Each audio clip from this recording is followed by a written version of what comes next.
కేవలం రాజకీయాలకే పరిమితం అయినట్టు ఉండేది సార్ మేము టీవీలో చూస్తున్నప్పుడు. ఈరోజు ఈ సభలో సుమారు 80 మంది వరకు కొత్త ఎమ్మెల్యేలు ఉన్నాం సార్ నాతో పాటు. మాకందరికి ఇది నిజంగా చెప్పాలంటే ఒక అసెంబ్లీ లాగా లేదు సార్, అది ఒక బిజినెస్ స్కూల్లా ఉంది సార్. మీరు చెప్తుంటే పాటలు నిజంగా మేము ఐఎం కలకటాలో క్లాసులు తీసుకుంటున్నప్పుడు గెస్ట్ ఫ్యాకల్టీస్ వచ్చి చెప్తుంటే వాటికే మురిసిపోయేవాళ్ళం. ఈరోజు మా అదృష్టం సార్, మీలాంటి సీఎం గారి దగ్గర మేము ఎమ్మెల్యేలుగా పనిచేయడం రియల్గా మా అదృష్టం సార్. Thank you sir. అంటే ప్రజలకు కావాల్సింది ఒక రాజకీయాలు సంక్షేమ కార్యక్రమాలే కాదు, రాంగ్ రన్లో వాళ్ళకి కావాల్సిన డెవలప్మెంట్, స్టేట్కి కావాల్సిన డెవలప్మెంట్ ఏంటి, ఎట్లా చేయాలి, అది మా ఎమ్మెల్యేలతోనే చేపించే విధంగా మీరు చేస్తున్న ఈ విజన్కి నిజంగా hats off sir. Thank you sir. Thank you very much. అధ్యక్ష, నేను ఒకటే విజ్ఞప్తి చేస్తున్నా,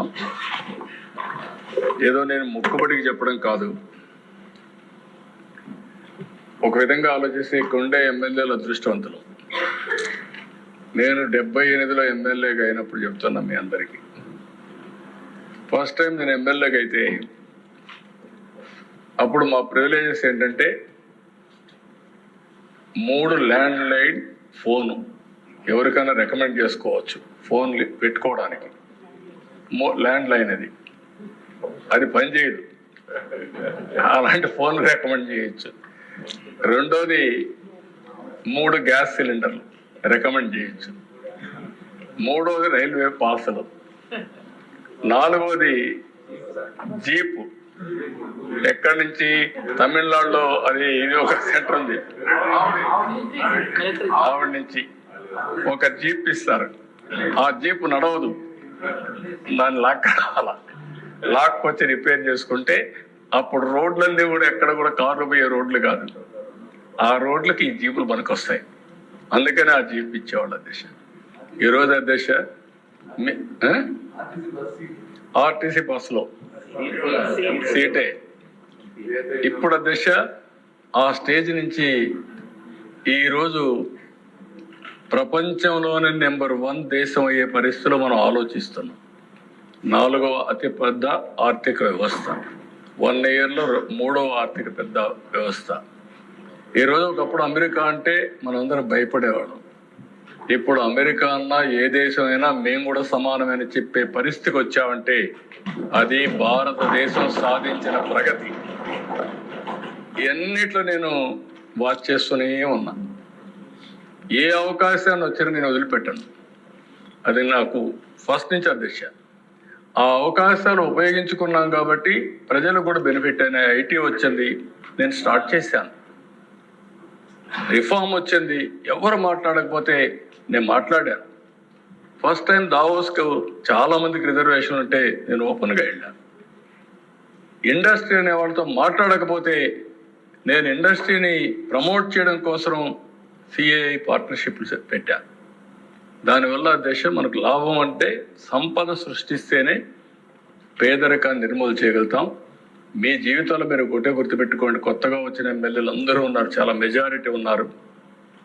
మీరు ఇవన్నీ కానీ మనం ఒక మంచి పబ్లిక్ పాలసీ తీసుకొస్తే ఆ పబ్లిక్ పాలసీ ఎన్నో కోట్ల మంది జీవితాలు మారుతాయి, వాళ్ళ భవిష్యత్తు మారుతుంది. ఆ విషయం మనం గుర్తుపెట్టుకోవాల్సిన అవసరం ఉంది ఈసారి. అందుకే నేను ఈ అసెంబ్లీలో కూడా మనం ఒకసారి చూస్తే అనేక విషయాలు ఇంకా మీరు నేర్చుకోవాల్సి ఉంది, నేను నేర్చుకోవాల్సి ఉంది. నేను ఒకే మాట చెప్తున్నా, ప్రతిరోజు నేను నిత్య విద్యార్థిని. కొత్త విషయాలు నేర్చుకొని ఆ కొత్త విషయాలు ప్రజలకు పనికొస్తాయంటే మళ్ళీ దాన్ని అమలు చేసుకుంటూ ముందుకు పోవడం, అదే చేస్తున్నాం, భవిష్యత్తులో కూడా చేస్తాం. నేను ముందే చెప్పాను మీ అందరికీ, నేను లాజిస్టిక్స్ అనే విషయం ఇంతవరకు ఎప్పుడు మాట్లాడలేదు. ఇప్పుడు ఫస్ట్ టైం నేను లాజిస్టిక్స్ మాట్లాడుతున్నా. ఐటీ మాట్లాడడం వేరే. ఇప్పుడు ఐటీలో కూడా ఒకప్పుడు చూస్తే ఐటీ అలోన్ మాట్లాడాం.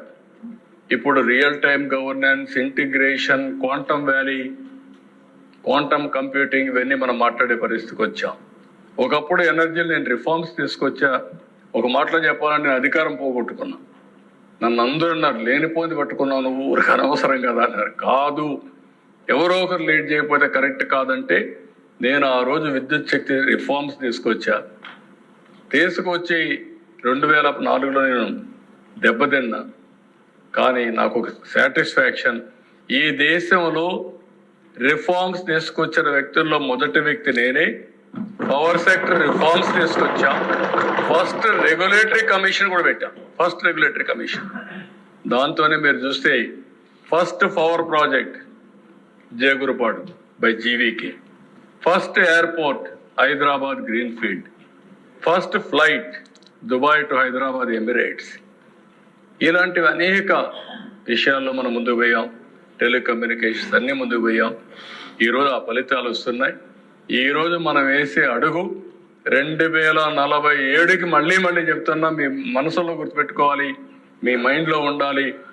తెలుగు జాతి ప్రపంచంలో నెంబర్ 1 కావాలనేది లక్ష్యంగా పనిచేస్తున్నాం. ఇది సాధిస్తాం.